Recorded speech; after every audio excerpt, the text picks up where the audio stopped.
વડોદરામાં 31મી ડિસેમ્બરને લઈને police commissioner નરસિંહમાં કોમાનું નિવેદન સામે આવ્યું। દરેક ભીડવાળા સ્થળોએ પોલીસ તૈનાત રહેશે। અસામાજિક તત્વો ઉજવણીમાં દખલ ન કરે તે માટે પોલીસ પણ સજ્જ છે।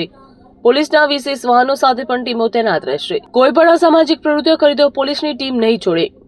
શહેરના ફાર્મ હાઉસ હોટલોમાં પણ નિયમ ભંગ ન થાય તે માટે માલિકોને સૂચના આપવામાં આવી છે। જ્યાં ભીડ હશે ત્યાં સ્ટ્રીટ ટીમ અને ટ્રાફિક પોલીસ ખાસ હાજર રહેશે।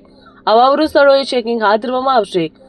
અત્યાર સુધી શહેરમાં કોઈ પણ ફાર્મ હાઉસ કે હોટલમાં ઉજવણી માટે મંજૂરી માંગવામાં આવી નથી। આજે લગભગ વર્ષના અંતે જ્યારે આપણે પહોંચી ગયા છે ત્યારે શહેરજનો નવા વર્ષની સ્વાગત માટે 31 ડિસેમ્બરના સાંજે ભેગા થશે અને ખૂબ ઉત્સાહ અને ઉમંગથી નવા વર્ષની સ્વાગત કરવાવાળા છે અને સાથે સાથે આવતા વર્ષ માટે કેટલાક સંકલ્પો સાથે આગળ વધવાની તૈયારીઓ કરી રહ્યા છે। વડોદરા શહેર પોલીસ આ વર્ષની જે નવા વર્ષના સેલિબ્રેશન આખા શહેરમાં એક શાંતિપૂર્ણ માહોલમાં સંપન્ન થાય તે માટે કેટલાક તૈયારીઓ કરી ચૂક્યા છે।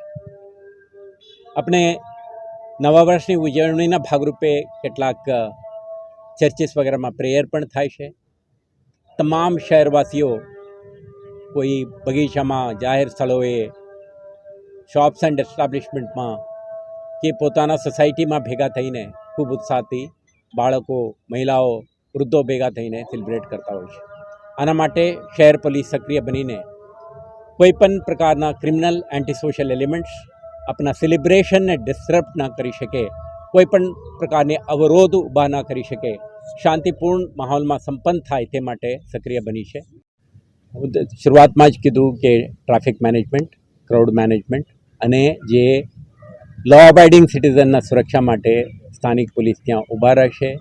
મોડી રાત્રે સુધી પણ આપણે હાજર રહીશું। દરેક નાગરિકના સુરક્ષા માટે જરૂરી આયોજનો શહેર પોલીસ દ્વારા કરવામાં આવશે।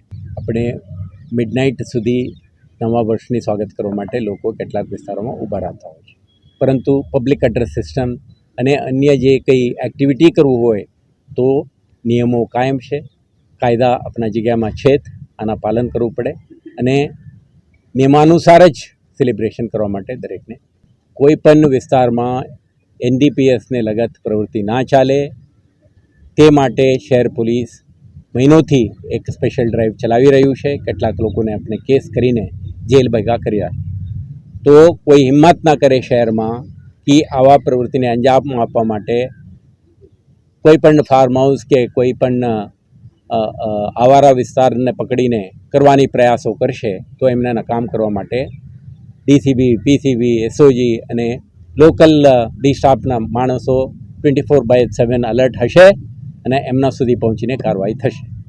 આવી જ અપડેટ્સ માટે જોતા રહો TV 17 ગુજરાતી, તમારી સાથે, તમારી માટે।